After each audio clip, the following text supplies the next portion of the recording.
June is in the rear view, and it's a month the Braves were probably hoping would never end. Welcome into Battery Power TV, Cory McCartney, along with McAuley. And when June began, the Braves were 10.5 games behind the Mets in the National League East. They ended with a 21-6 record and have moved within 3.5 games of New York heading into Friday. Grant, there's a strong chance that we look back at this point in the calendar as the turning point for the defending champs as they tried to reach the postseason for the 5th straight time.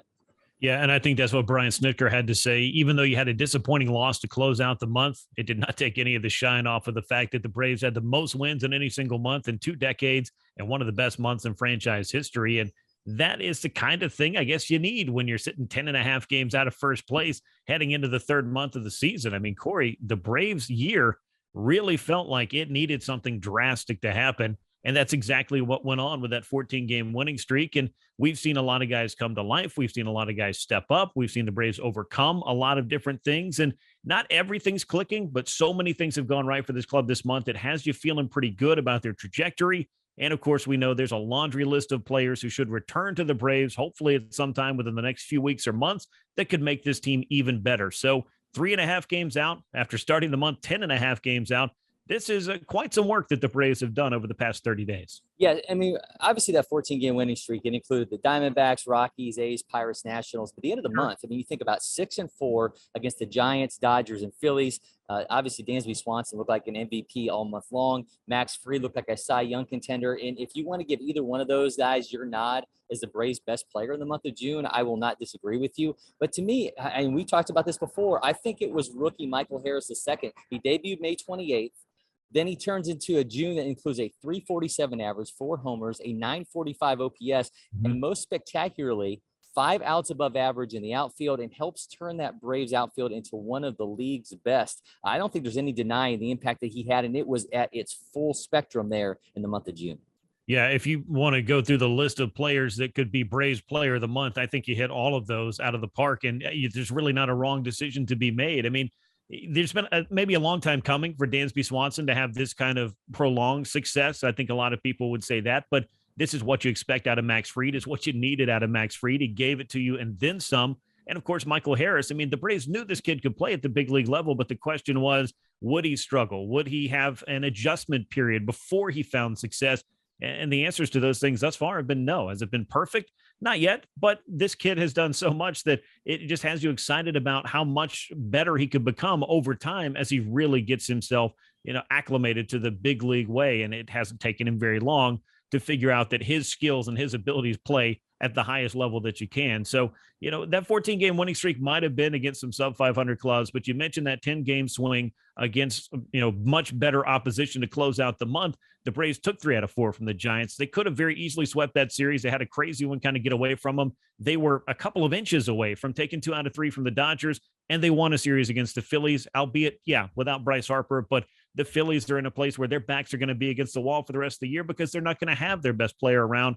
And the Braves went up to Philadelphia and got what was a very rare series win for them over the past few years. So a lot of things went right. A lot of guys were central to that success. And I think that the 3 you could point at and really be correct in saying were the Braves players of the month, Max Fried, Dansby Swanson, and Michael Harris. And 6 weeks ago, I don't think we were thinking about Michael Harris being an impact player for the Atlanta Braves, maybe the Mississippi Braves, perhaps the Gwinnett Stripers, but the Atlanta Braves, this kid has hit the ground running.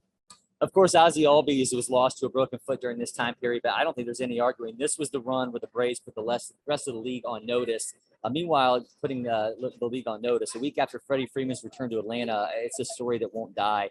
It's a he said, or maybe it was a he didn't say, if the report is correct. And Freeman obviously ends up firing his agent. But amid the heartbreak of that breakup, the new dad, Grant, is quietly getting it done. Matt Olson has his 31st double, 76 games into the season, a new Braves record before the All-Star break. He's on pace for 65 this season, 91 extra base hits. All this happens amid the continued saga around his predecessor. Olson's putting together a ridiculous season. And Grant, it really is okay to be sad that Freddie Freeman's gone and wish that things would work out, but be really, really excited about what Olson is doing. And honestly, be really impressed that he just keeps producing despite all the noise that continues around him. Yeah, I mean, all of these things can be true. I don't think that there's anybody that looks at the Freddie Freeman situation and says, you know what, that played out great. Love how that went. And that doesn't matter like which way you felt like, okay, well, if Freddie is not going to sign his extension, then we need to get a great first baseman to replace him. Okay, well, that's true. If Freddie wanted to stay and couldn't stay and ended up with the Dodgers and you're upset about that, that's perfectly valid as well. I mean, we've talked a lot. We spent a lot of time on this. Everybody spent a lot of time on this. And as you mentioned, it's a story that just seems to have a new chapter every day. I joked about it on Twitter. It's got more chapters than the Skywalker saga. And I don't know that they're going to stop making content involving this unless or until we get some kind of, final conclusion or final showdown when it comes to, hey, somebody show your math here and tell me how exactly these negotiations went and where it went wrong in terms of his return to the Atlanta Braves. But I'm not holding my breath. We may never get that, much like I don't feel like we got a satisfactory ending to the Skywalker saga from the Disney company, but that's a whole nother thing. Regardless, Matt Olson's having a great season. And when you start having your name alongside Hank Aaron for a single season offensive performance, like most extra base hits in a season in franchise history, Matt Olson's on pace for 91 extra base hits this year. The record's 92. It's held by Hank Aaron.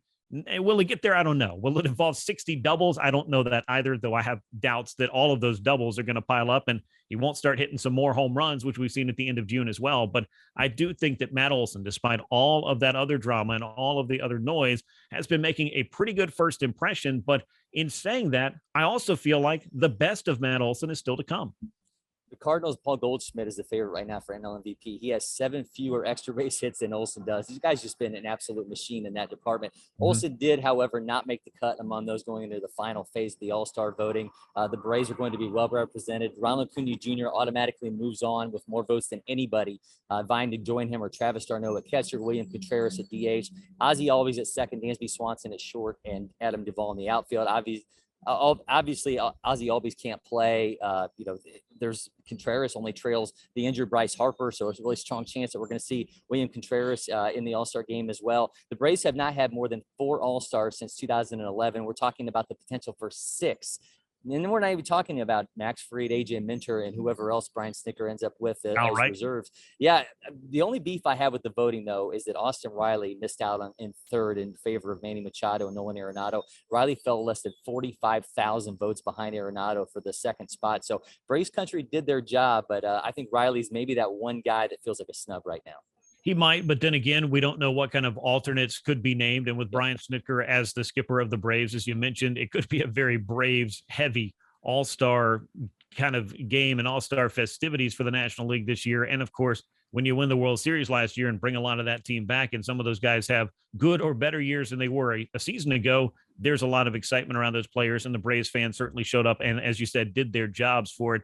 William Contreras is obviously the big surprise here. I'm excited that he has the opportunity to be the DH in the National League. If Bryce Harper can't play, and that's not an if, that's a fact of the matter, then that's a really neat opportunity for a young player amidst a whole lot of other things going on for some Braves who have all-star credentials. You mentioned Max Fried. I think Kyle Wright has to be right there with him.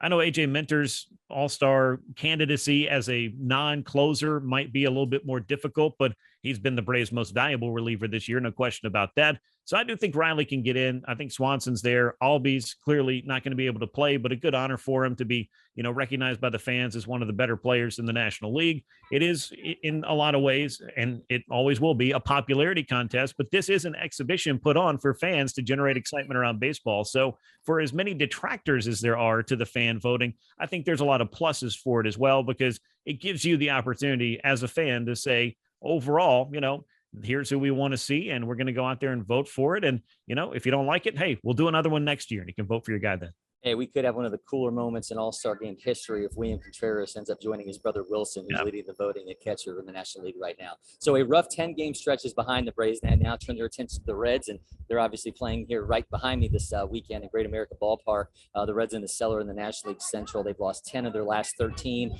The Braves did lose the season opening series to the Reds back in April. This is not the same Braves team. We know that, Grant. And it figures to be coming with an exclamation point with Ronald Acuna Jr. expected back after missing the last 4 games after fouling a pitch off of his foot.